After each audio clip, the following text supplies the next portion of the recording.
पिता शिव परमात्मा, परम पिता शिव परमात्मा, गाए जन जन की आत्मा, गाए जन जन की आत्मा, परम पिता शिव परमात्मा, परम पिता शिव परमात्मा।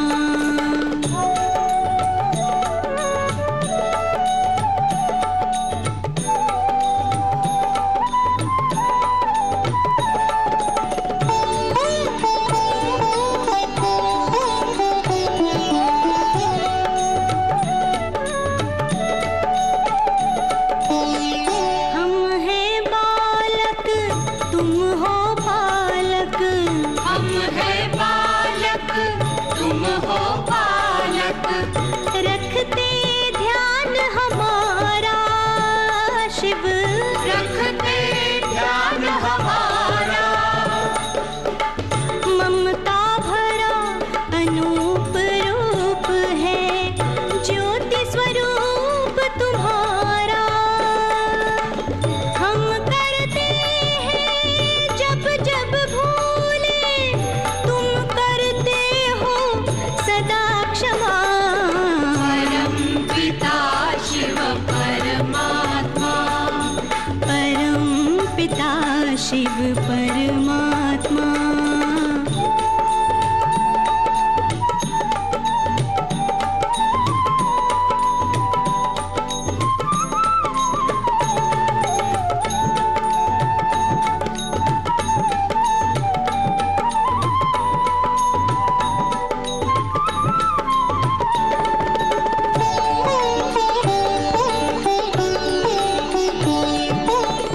युग युग से बिछड़े हैं बाबा, युग युग से बिछड़े हैं बाबा, प्यार करो अपना लो, प्यार करो अपना लो, हम तो तुमको सदा लाडले, हमको गले लगा लो। तुम ही बंधु हो, तुम ही सखा हो, तुम ही पिता हो, तुम ही हो माँ। परम पिता शिव परमात्मा, परम पिता शिव परमात्मा। परम पिता शिव परमात्मा। ओम शांति। आज बाबा की मुरली धारणा की सब्जेक्ट के ऊपर है। आज बाबा ने कहा कि श्रीमत से ही कल्याण होगा और श्रीमत से ही श्रेष्ठ बनेंगे। जितना श्रीमत पर चलेंगे उतनी धारणा होगी। दूसरी बाबा ने बात सुनाई कि जैसी कथनी है ऐसी ही करनी होनी चाहिए। ऐसे नहीं कि कथनी अलग और करनी अलग। अगर कथनी के प्रमाण करनी नहीं है तो गिर जाएंगे। फिर जिसको ज्ञान सुनाएंगे वो आगे बढ़ जाएंगे और खुद पीछे रहेंगे या गिर पड़ेंगे। इसलिए मेहनत करनी है, क्योंकि बाबा 21 जन्मों के लिए अपना वर्षा हम बच्चों को विल करते हैं। दूसरी बात बाबा ने कही कि जितना हो सके अपनी खामियां निकालने का पुरुषार्थ करते रहना है। अपनी बुद्धि को ज्ञान रत्नों से भरपूर करना है और देही अभिमानी बनने की प्रैक्टिस अभ्यास करना है। आज बाबा पूछ रहे हैं किन बच्चों का गला घुट जाता है, बुद्धि से ज्ञान निकल जाता है। उत्तर है जो चलते चलते अपवित्र बन जाते हैं। पढ़ाई छोड़ बाप को फारगती दे देते हैं, उनकी बुद्धि से ज्ञान निकल जाता है, क्योंकि बाबा से पवित्रता की प्रतिज्ञा की और फिर अपवित्र बनेंगे तो क्या होगा। जब तक निर्विकारी न बने तब तक अविनाशी ज्ञान बुद्धि में बैठ नहीं सकता, बुद्धि का ताला खुल नहीं सकता। पतित बनने वालों का खान पान भी गंदा हो जाता है। वह मायावी मनुष्यों से जाकर मिल जाते हैं, फिर गला ही घुट जाता है, किसी को भी ज्ञान सुना नहीं सकते हैं। मीठे बच्चे श्रेष्ठ बनना है। मीठे बच्चों को आज बाबा बहुत अच्छी अंडरलाइन वाली बात सुनाते हैं। मीठे बच्चे श्रेष्ठ बनना है तो श्रीमत पर पूरा पूरा चलो। श्रीमत पर न चलना ही सबसे बड़ी खामी है। श्रीमत पर न चलना ही सबसे बड़ी खामी है। गीत है तुम्हें पाके हमने जहां पा लिया, जमी तो क्या आसमां भी पा लिया। ओम शांति। ये गीत कौन गा रहे हैं? जिसने बाप से तीनों जहान की बादशाही ले ली है। तो हम बच्चों ने तीनों जहान की बादशाही ले ली, इसलिए हमारे दिल से ये गीत निकलता, तुम्हें पाके जहां पा लिया। बाबा को जब साक्षात्कार हुए तो बाबा ने भी क्या कहा, पाना था सो पा लिया, अब बाकी क्या रहा। आपसे जो कुछ मिला है उनको कोई हटा न सके, हमको कोई हटा नहीं सकता, अर्थात काल खा नहीं सकता, और ना ही हमारी राजाई को कोई ले सकता है। बच्चे जानते हैं हम उस मालिक से वर्षा ले रहे हैं। बाप को मालिक भी कहते हैं, लेकिन उस मालिक से क्या मिलता है कुछ भी पता नहीं। मालिक को कैसे हम याद करें, उनका नाम रूप क्या है कुछ भी पता नहीं है। मालिक तो सृष्टि का मालिक ही ठहरा ना, वह हुआ रचयिता, हम हुए रचना। बाबा रचते हैं वारिसों को अथवा बच्चों को, फिर उनको अपना मालिक बना देते हैं।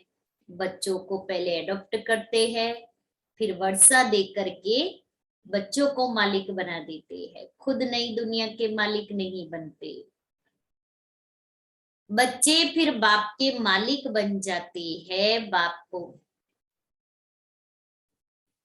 बच्चे कहते हैं मेरे बाप की जो जायदाद है उनका मैं मालिक हूं। बाप तो ऐसे नहीं कहेंगे कि बच्चे की जायदाद का मैं मालिक हूं। यह बड़ी समझने की बातें हैं। सेंसिबल बच्चे ही समझ सकते हैं। बुद्धि साफ नहीं है तो उसमें रतन ठहर न सके। जब देही अभिमानी हो तब रतन ठहर सके। इसलिए इस बुद्धि को सोने का बर्तन बनाना है, अर्थात इतना पवित्र बनाना है जो ये ज्ञान रतन ठहर सके। सारा दिन वो ज्ञान रत्नों का मनन चिंतन चलता रहे। देही अभिमानी होकर रहना है और बाप से वर्षा लेना है। उस बाप को याद करना है जैसे लौकिक बाप बच्चों को पैदा करते हैं तो बच्चे मालिक बन जाते हैं। बच्चे कहेंगे, क्या कहेंगे बच्चे? मेरा बाप, और बाप कहेगा मेरे बच्चे। परंतु बच्चे के पास तो कुछ है नहीं, उनको तो बाप की मिल्कियत मिलती है। बाप कभी ऐसे नहीं कहेंगे कि बच्चे की मिल्कियत मेरी है। बाप समझाते हैं बच्चे मेरी मिल्कियत के मालिक है। ये बड़ी वंडरफुल बातें हैं। बाप समझाते हैं बच्चे मेरी मिल्कियत के मालिक है। ये बड़ी धारणा युक्त बातें हैं। बाबा ने कहा मेरी मिल्कियत तुम्हारी है, लेकिन ऐसे थोड़ी मिल्कियत मिल जाएगी, उसके लिए फिर पुरुषार्थ भी तो करना पड़ेगा ना, जो बाबा की मिल्कियत को हम अपना बना सके।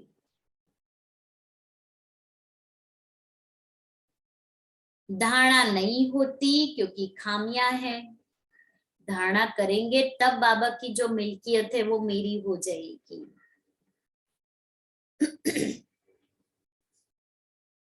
समझना चाहिए मेरे में बहुत खामी है।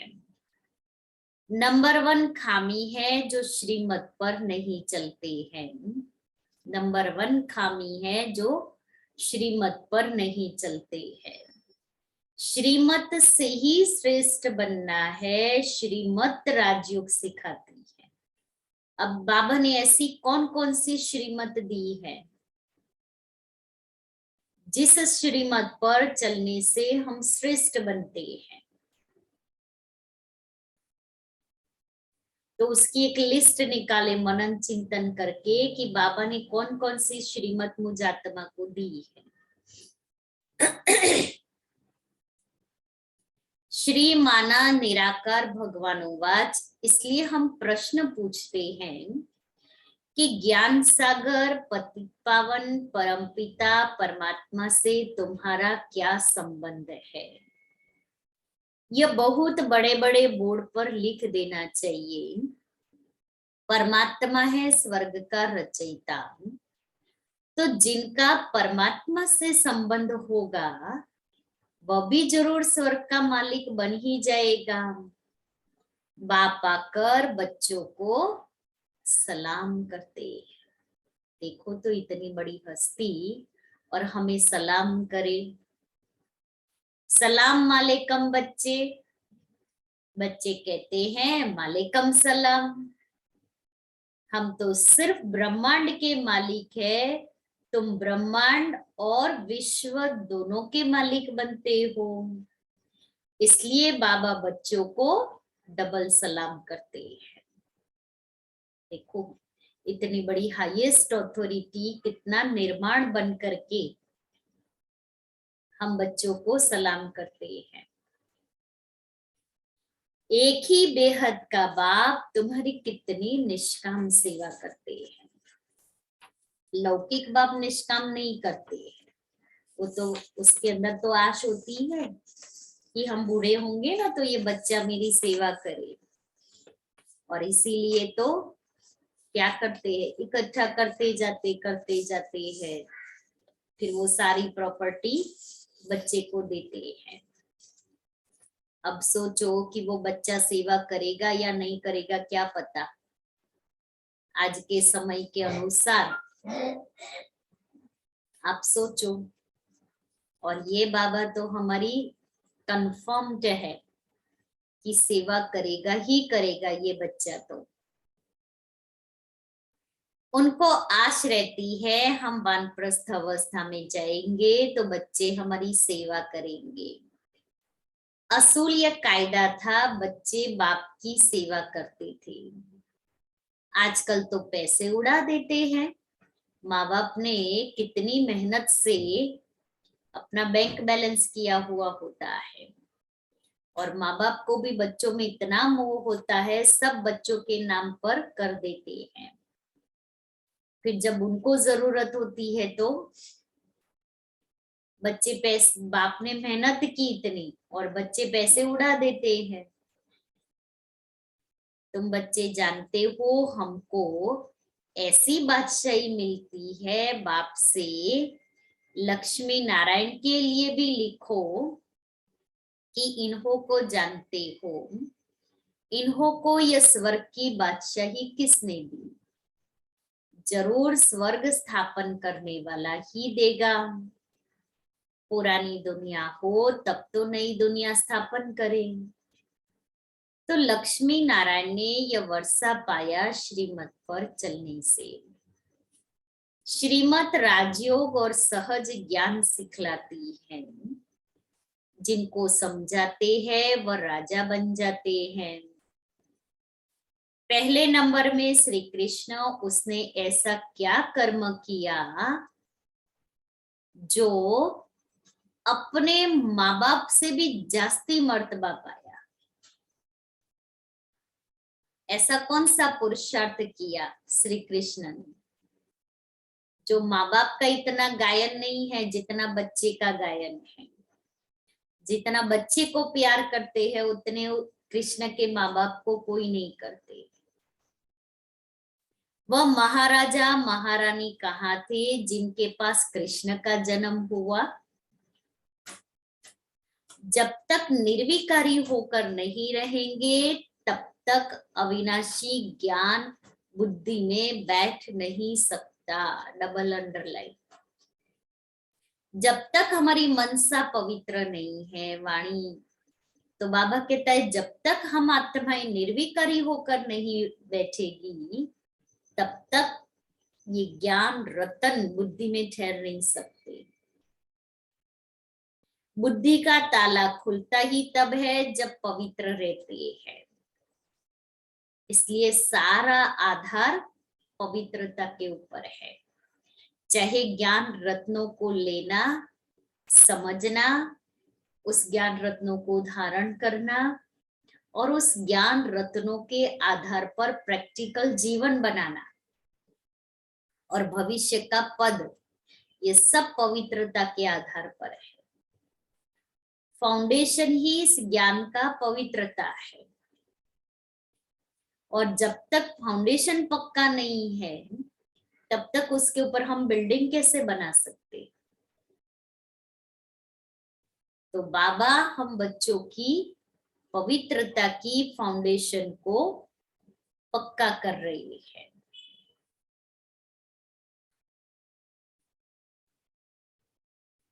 तो अपवित्र बनने से सब बुद्धि से निकल जाएगा। बहुत बच्चे पारगति दे देते हैं,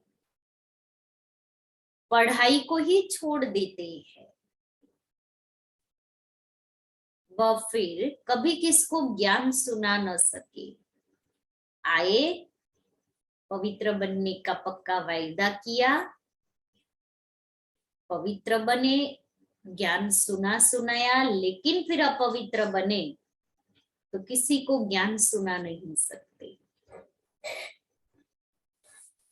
पतित बन जाते, खानपान भी गंदा खाते, मायावी मनुष्यों से जाकर मिलते हैं, उनके गले घुट जाते हैं। गले घुटना माना किसी को ज्ञान नहीं सुना सकते क्योंकि खुद की प्रैक्टिकल धारणा नहीं है।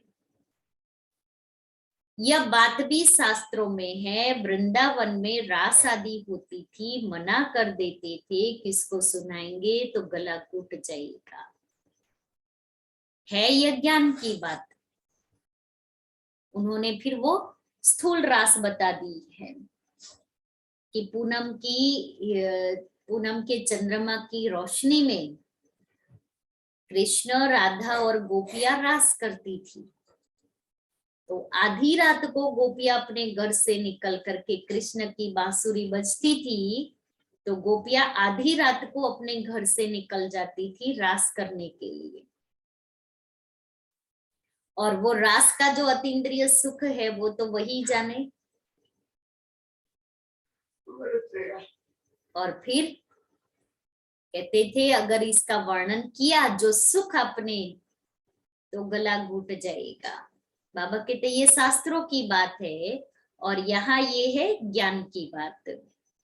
अगर फारगती दी जाकर निंदा करते हैं तो गला घुट जाता है। कहते हैं ना, सतगुरु का निंदक ठौर न पाए। बाप कहते हैं सृष्टि जब पतित पुरानी हो जाती है तब मैं आता हूँ। मनुष्यों को तमोप्रधान बनना ही है। जो कर्तव्य करेंगे वो उल्टा ही करेंगे, क्योंकि उल्टी मत मिल रही है, श्रीमत है नहीं। उल्टी मत पतित भ्रष्टाचारी बनाती है, आगे भ्रष्टाचारी अक्षर ही नहीं था। सन्यासी विकारों का सन्यास करते हैं पावन बनने के लिए। तो पहले पहले यह बात समझानी है कि परमपिता परमात्मा से तुम्हारा क्या संबंध है। सब भगवान को याद करते हैं, भगवान कहते हैं मुझे सब भगत प्रिय है, क्योंकि उन सबको मुझे ही गति सद्गति देनी है। वह समझते हैं भगवान आकर भक्तों को भक्ति का फल देते हैं, इसलिए भगत भगवान को प्रिय है।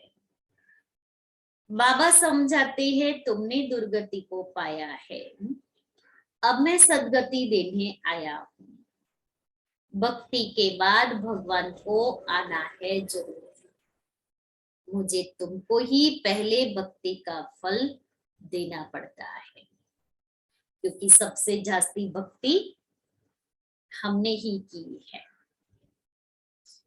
और तो शुरू से लेकर मेरे भक्त है नहीं, हम तो द्वापर से लेकर के शिव के भक्त रहे हैं। वह तो अनेकों की भक्ति करते हैं। तुम मेरे प्यारे बच्चे हो, तुम मालिक थे, फिर माया रावण ने तुम पर जीत पाली और फिर भक्ति शुरू हो गई। यह भी ड्रामा है। मैं तो सबकी सद्गति करता हूं, अब तुम मेरी मत पर चलते हो ना। मत देने के लिए जरूर मुझे आना पड़ता है, नहीं तो कैसे सद्गति का रास्ता बताऊं। मैं इस पहले नंबर के भगत के तन में आता। शिव बाबा का पहला नंबर 1 भगत ब्रह्मा बाबा, क्योंकि द्वापर युग में इन्होंने ही पहले पहले शिव की भक्ति शुरू की। तो पहले अव्यभिचारी भक्ति थी, फिर धीरे धीरे धीरे धीरे भक्ति भी व्यभिचारी बनती गई, इसलिए पहले नंबर का भगत ये है। ब्रह्मा ने जितनी भक्ति की है उतनी कोई किसी ने नहीं की, इसलिए बाबा ने कहा ना नंबर 1 भगत।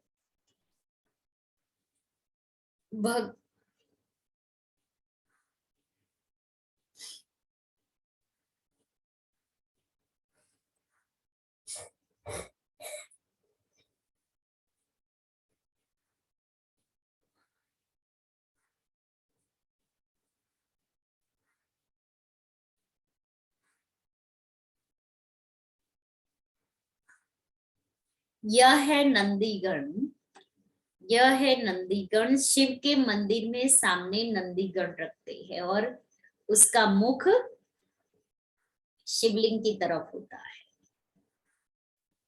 अब विचार करो, परमपिता परमात्मा बैल के तन में तो नहीं आएगा, राजयोग बैल द्वारा कैसे सिखाऊंगा। सोचो, भक्ति मार्ग में क्या क्या बता दिया है। ज्ञान सागर बैल में प्रवेश करेंगे क्या? अभी तुम ज्ञानवान बनते हो, श्रीमत पर चलकर लक्ष्मी नारायण सूर्यवंशी राजा रानी बन रहे हैं। उस राजधानी को कोई हमसे छीन न सके, न कोई तूफान लग सके। हम अमरपुरी के मालिक बनते हैं। यह मृत्यु लोक है, अमरनाथ बाबा ही काल पर जीत पहनाते हैं, उनका पार्ट अलग है। तुम सब पार्वतिया हो, मैं अमरनाथ हूं। हम कभी जन्म मरण में नहीं आते। अमरपुरी स्वर्ग का मालिक तुमको बनाता हूं। अभी अमरपुरी को याद करो।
ओम शांति। तो अमरपुरी स्वर्ग का मालिक तुमको बनाता हूँ। भारतवासियों को वैकुंठ बहुत प्यारा लगता है। कहते हैं फलाना वैकुंठवासी हुआ, बहुत मुख मीठा कर दिया। अब वैकुंठ सचमुच में तो सतयुग में होगा। जब सतयुग है तो पुनर्जन्म भी सतयुग में लेते हैं। फिर त्रेता में आते हैं तो पुनर्जन्म भी त्रेता में लेते हैं। फिर द्वापर में आते हैं तो पुनर्जन्म भी द्वापर में लेते हैं। परंतु ऐसे थोड़ी हो सकता है कि जो मरेंगे कलयुग में पुनर्जन्म लेंगे सतयुग में। स्वर्ग में जन्म लेते रहे, इसका मदार है पढ़ाई पर। हम स्वर्ग में पुनर्जन्म लेवे, उसका आधार स्वर्ग में जन्म लेवे, उसका आधार है हमारी पढ़ाई। बाप कहते हैं मैं तुमको सृष्टि का मालिक बनाता हूँ, मैं निष्कामी हूँ। हम विश्व का मालिक नहीं बनते हैं। तुम स्वर्ग में जाते हो तो मैं विश्रामी हो जाता हूँ। मैं चक्र में नहीं आता हूँ। हम सतयुग में आते हैं तो बाबा परम धाम में बैठ जाते हैं। इस ईश्वरीय जन्म के बाद तुम देवी गोद में जन्म लेंगे। अभी तुम जन्म जन्मांतर आसुरी गोद में जन्म लेते हो, भ्रष्टाचारी बन पड़े हो। सत्युग में सब श्रेष्ठाचारी होते हैं, अब तुम श्रीमत से श्रेष्ठाचारी बन रहे हो। वहां विष होता नहीं। यहाँ भल सन्यासी है परंतु जन्म तो विकारों से लेते हैं ना। सत्युग में विकारों से जन्म नहीं होता है, नहीं तो उन्हों को संपूर्ण निर्विकारी कह न सके। वहां माया होती नहीं, परंतु यह बातें भी जब किसकी बुद्धि में बैठे। अब बाबा कहते हैं बच्चे तुमको घर जाना है, फिर स्वर्ग में आकर राज्य करना है। आत्माएं परम धाम से आती है पार्ट बजाने, फिर जब तक पतित पावन आकर लिबरेट न करे तब तक एक भी जा नहीं सकता। कोई कहे हम चले जाए, ऐसी आत्मा कैसे जा सकती है जब तक पावन न बने। और पावन बनेंगे पतित पावन बाप आकर के जब बनाए। गपोड़ा मारते रहते हैं फलाना पार निर्वाण गया, बाप आकर सब बातें अच्छी रीति समझाते हैं। पहले पहले समझाओ परमपिता परमात्मा से तुम्हारा क्या संबंध है। दूसरे किसको यह भी प्रश्न पूछने आएगा नहीं। तुम कल्प कल्प पत्थर बुद्धि से पारस बुद्धि और पारस बुद्धि से पत्थर बुद्धि बनते आए हो। यह तो अच्छी रीति समझाया जाता है, परंतु जबकि निश्चय बैठे बरोबर शिव बाबा के हम बच्चे हैं। बाबा कहते हैं मैं अब आया हूं तुमको सुख धाम ले चलने। चलेंगे चलेंगे, जाना है। वहां यह विष नहीं मिलेगा, कंडीशन है कुछ कुछ कि जाना है तो वहां विष नहीं मिलेगा, इसलिए यहाँ ही छोड़ना है। जाना है तो गंदी चीची आदतें यहाँ ही खत्म कर देनी है। जाना है तो श्रीमत पर चलना है। जाना है तो ज्ञान योग का पान करना है। जाना है तो बाप को याद करना है। जाना है तो पवित्र बनना है। श्रीमत पर चलना है, अनेकों की सेवा करनी है। अगर मुझे नहीं जाना है तो नहीं करो, जाना है तो ये सब करो। कुछ तो कंडीशंस होती है ना। इस कलयुगी दुनिया में भी कहीं कुछ जाना है, कुछ लेना है, कुछ प्राप्त करना है तो क्राइटेरिया होता है। उस क्राइटेरिया में अगर हम फिट बैठते हैं तभी वो ले सकते हैं, तभी वो अचीवमेंट होती है। तो यहाँ तो हम 21 जन्मों के लिए प्रारब्ध पाते हैं, तो ऐसे थोड़ी हमें मिल जाएगा। बाबा ने भी तो कुछ क्राइटेरिया रखा है, उसके लिए हमें पुरुषार्थ करना है। मूल बात ही पवित्रता की है। जो कल्प पहले रहे थे वही अब भी रह सकते हैं। बहुत बच्चियां लिखती हैं बाबा पता नहीं कब बंधन टूटेगा, युक्ति बताओ। बाबा कहते हैं बच्चे बंधन टूटेगा अपने टाइम पर। बाबा क्या करेंगे? एक बंधन बल छूट जाए फिर बच्चों आदि में मोह पड़ जाता है। बाबा कहता है एक बंधन से छूट जाएंगे तो दूसरा बंधन पैदा हो जाएगा बच्चों में मोह का। इन सब से बुद्धि निकालने में बड़ी मेहनत लगती है। कई तो और ही जास्ती मोह में आ जाते हैं। बहुत है जो मोह में लटक पड़ते हैं। बाबा कहते हैं तुम मोह एक बाप में रखो तब धारणा होगी। कोई ज्ञान उठा नहीं सकते हैं तो भागंती हो जाते हैं, फिर नाम बदनाम होता है। ड्रामा में कल्प पहले भी यह हुआ था, जो सेकंड पास हुआ वह ड्रामा। अम्मा मरे तो भी हलवा खाना, बीबी मरे तो भी हलवा खाना।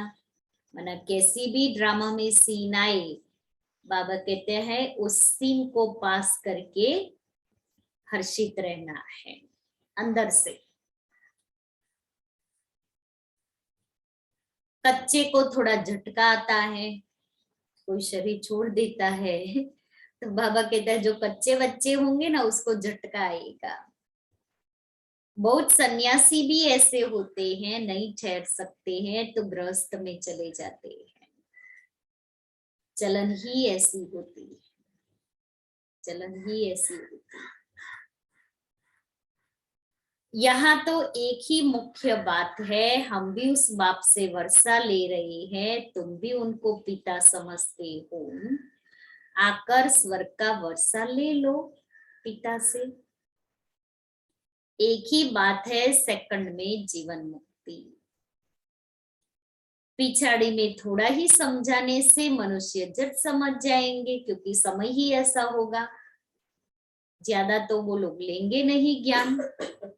इसलिए आत्मा और परमात्मा का परिचय मिल गया, पूरा ज्ञान समझाने का समय ही नहीं होगा। अनेक मत है जिससे भारत भ्रष्ट हो गया है, फिर एक की मत से आधा कल्प के लिए भारत श्रेष्ठाचारी बनता है।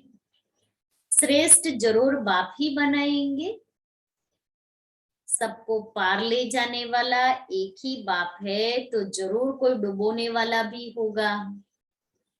बाप तो सबको कहते हैं, बाप तो सबको कहते हैं विकारों का संन्यास करना ही पड़ेगा, करना ही पड़ेगा, तभी तुम पवित्र दुनिया के मालिक बन सकेंगे।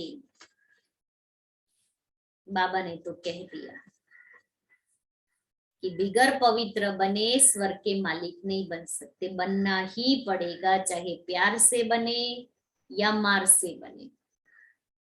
अगर अभी बाबा प्यार से समझा रहे हैं, नहीं समझेंगे, अपने जीवन को पवित्र नहीं बनाएंगे, तो अंत समय में मार से अर्थात सजाई खाकर भी आत्मा को पवित्र तो बनना ही है, क्योंकि बिगर पवित्र बने आत्मा घर नहीं जा सकती।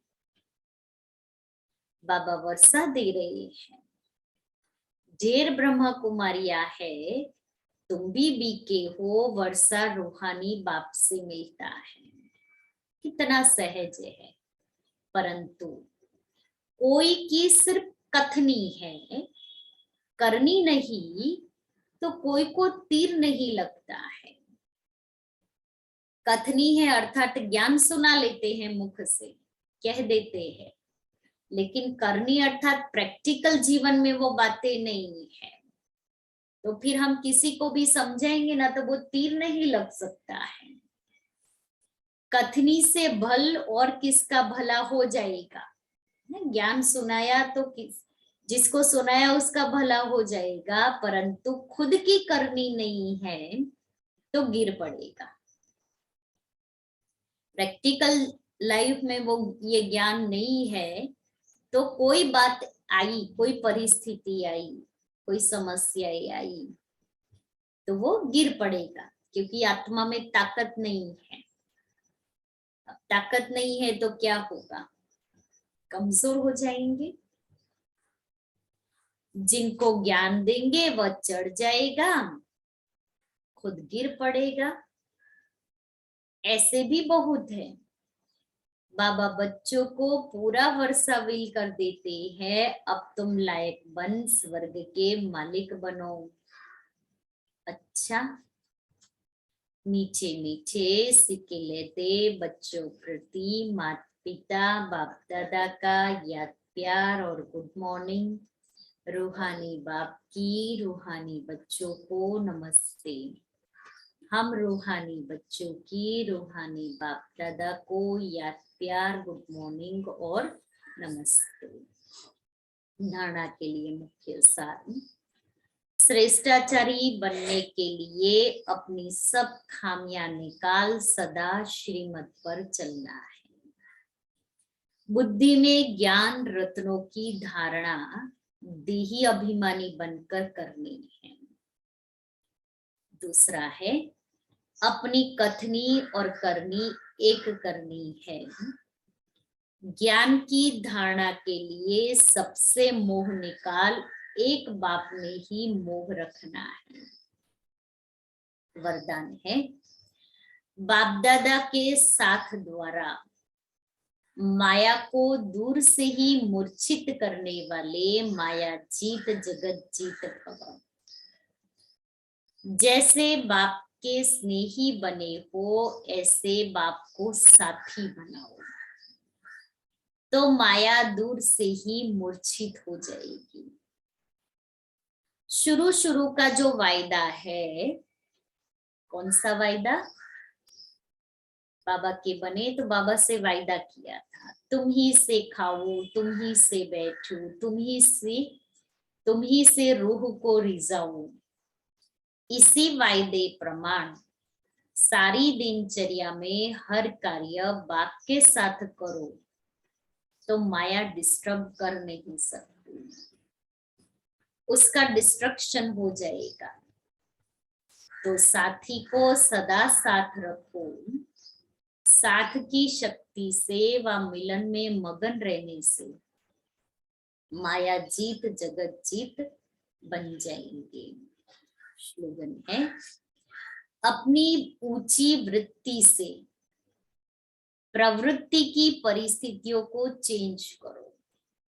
अपनी ऊंची वृत्ति से प्रवृत्ति की परिस्थितियों को चेंज करो। अर्थात हमारे सामने परिस्थितियां तो आएगी, प्रवृत्ति में रहते हैं तो, लेकिन हमारी श्रेष्ठ वृत्ति हमारी परिस्थितियों को बदल देगी। क्योंकि हमारी वृत्ति में अगर ज्ञान है, हमारी वृत्ति पॉजिटिव है, हमारी वृत्ति में ड्रामा परफेक्ट बैठा हुआ है, हमारी वृत्ति गुण ग्राहक वाली है, तो प्रवृत्ति की परिस्थितियों को हम चेंज कर सकते हैं। आज का स्वमान है मैं व्यर्थ से मुक्त हूं। मैं व्यर्थ से मुक्त हूं। जब कर्मों के हिसाब किताब व किसी भी व्यर्थ स्वभाव संस्कार के वश होने से मुक्त बनेंगे तब कर्मातीत स्थिति को प्राप्त कर सकेंगे। किसी भी कर्मों के हिसाब किताब व व्यर्थ स्वभाव संस्कार के प्रभाव से मुक्त होंगे तब कर्मातीत। कोई भी सेवा संगठन प्रकृति की परिस्थिति स्वस्थिति व श्रेष्ठ स्थिति को डगमग न करे। इस बंधन से भी मुक्त रहना ही कर्मातीत स्थिति की समीपता है।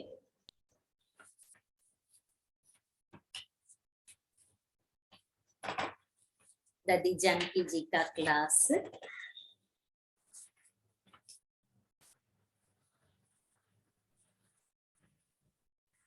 17 फरवरी 2006 का क्लास है। विकारों के वशीभूत होकर किया गया कर्म ही कर्म बंधन है। बाबा ने इसमें सुना है ना कि कर्मों के हिसाब किताब का बंधन, उससे भी आत्मा मुक्त होगी तब कर्मातीत स्थिति बनेगी। और दादी का क्लास भी वही, विकारों के वशीभूत होकर किया गया कर्म ही कर्म बंधन है। ऐसा कोई कर्म न हो जो अंदर ही अंदर दिल खाता रहे। तो अभी जो स्वमान में बात आई ना, कर्मों के हिसाब किताब के बंधन से न्यारे, तो अभी कैसे बनेंगे, दादी का क्लास सुनेंगे। हम सबके दिल से क्या निकलता है, मेरा बाबा, शुक्रिया बाबा। हमको बाबा कितना प्यार करता है तो हम शुक्रिया किन शब्दों में बोले। हर पल, हर सेकंड, हर घड़ी बाबा अपनी याद दिलाता है। बाबा अपनी याद दिलाता है, देखो तुम कौन हो, किसके हो, क्या कर रहे हो, क्या करने का है।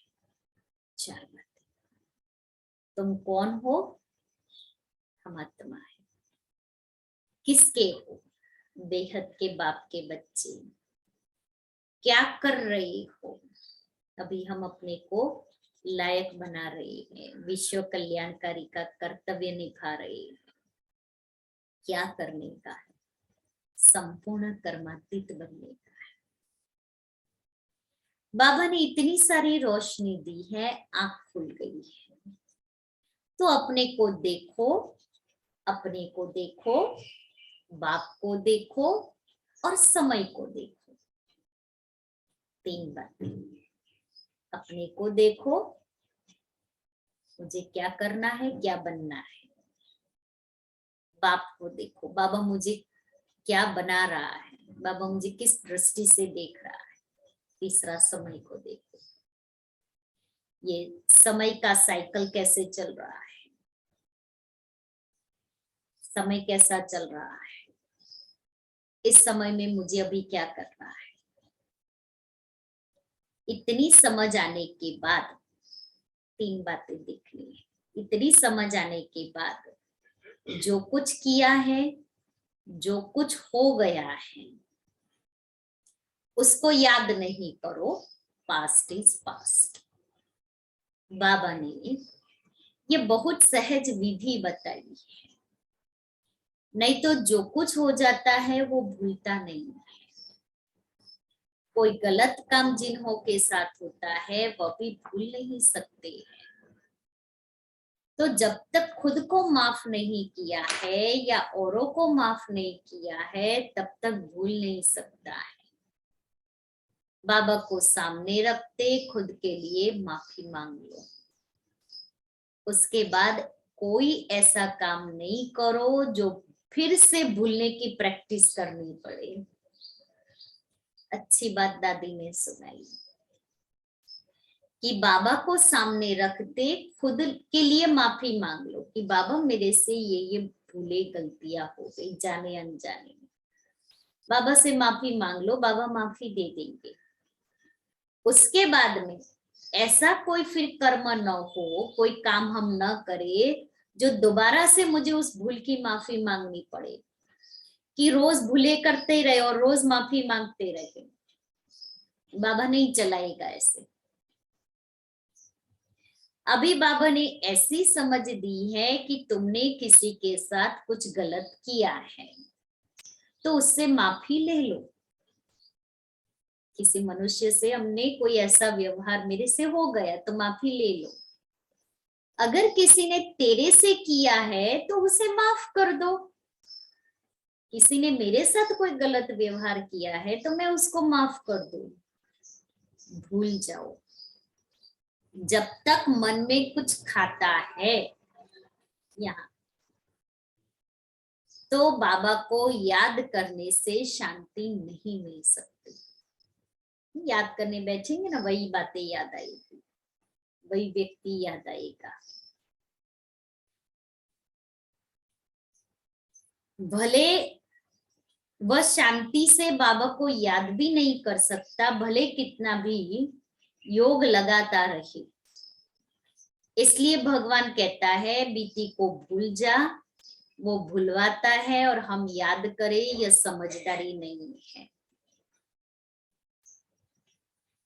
जो पहले करते थे वो अब नहीं करना है ना। जो पहले करते थे वो अब नहीं करना है। पहले क्या करते थे, रोज गलतियां करते थे और रोज भगवान से माफी मांगते थे। अब वो नहीं करना है। विकारी बंधन के वशीभूत होकर कुछ भी नहीं करना है, नहीं तो विकारी कर्म बंधन हो जाएगा। छोटा सा भी विकार, थोड़े से लोभ मोहवश कोई भी कर्म किया तो हिसाब किताब बन जाता है। पहले वाले चुकतू ही नहीं किए, अभी फिर यह नए बना दिए तो भारी हो जाएगा। ऐसा कोई कर्म न हो जो घड़ी घड़ी अंदर ख्याल जाए, क्या करे ऐसे कह के कर लेते हैं, अभी व्यर्थ की एकदम समाप्ति हो जाए। वैसे याद से हल्के बनते हैं तो याद अच्छी रहती है। इसके लिए बाबा कहते जो मैं कहता हूं वही करो, वही सोचो, फिर उसकी कमाल होगी। कभी चलायमान डोलायमान नहीं होना, क्योंकि बाबा की जो शिक्षाएं हैं वो न सिर्फ हमने कानों द्वारा सुनी है, बुद्धि द्वारा समझी है, पर दिल को ऐसी लग गई है जो हमारे संकल्पों में चली गई है। संकल्पों में चली गई है बाबा की शिक्षाएं। अच्छा, फिर कल आधा कल सुनेंगे, लंबा है, 2 दिन और सुनेंगे थोड़ा थोड़ा।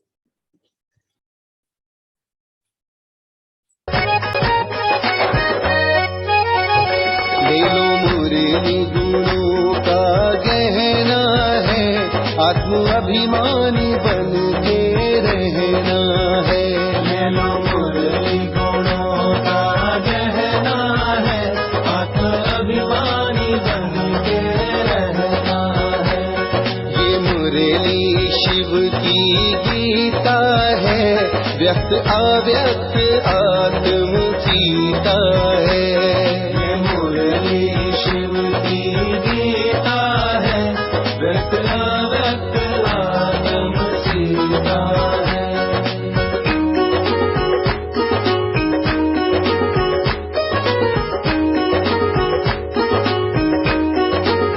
ओ देखो संगम हो चला है बूढ़ा, देखो संगम हो चला बूढ़ा।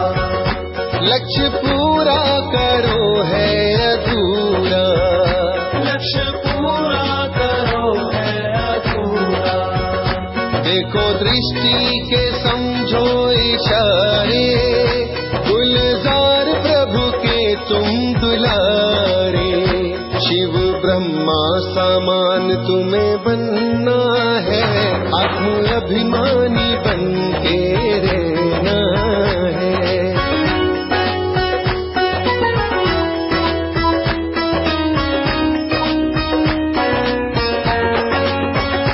ज्ञान गंगाएं ब्रह्मा ने उतारी, ज्ञान गंगाएं ब्रह्मा ने उतारी। है ये पावन ब्रह्मा कुमारी, है ये पावन ब्रह्मा कुमारी। इनके हाथों में स्वर्ग खिलौना है, आत्म अभिमानी बन के रहना है। देखो ब्रह्मा सम्मान तुम्हें रहना है, आत्म अभिमानी बन के रहना है।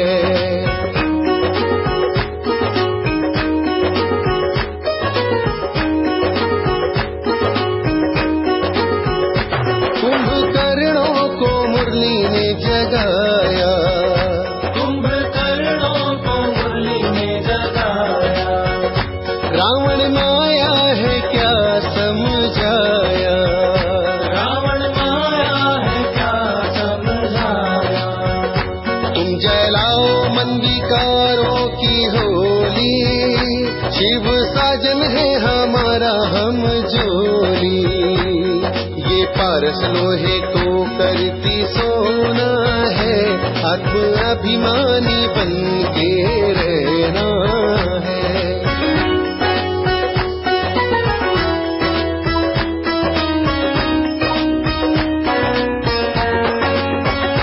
आत्म राधा जीवन में लाए, आत्म राधा जीवन में लाए।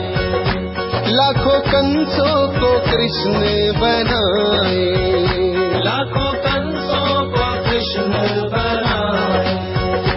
दिल की धड़कन में इसको रखना है, अति इंद्रिय सुख में रहना है। शिव ब्रह्मा सम्मान तुम्हें रहना है, ये मुरली गुणों का गहना है। लो मुरली गुणों का गहना है, आत्म अभिमानी बन के रहना है। ये मुरली शिव की गीता है, व्यक्त अव्यक्त आत्म सीता है।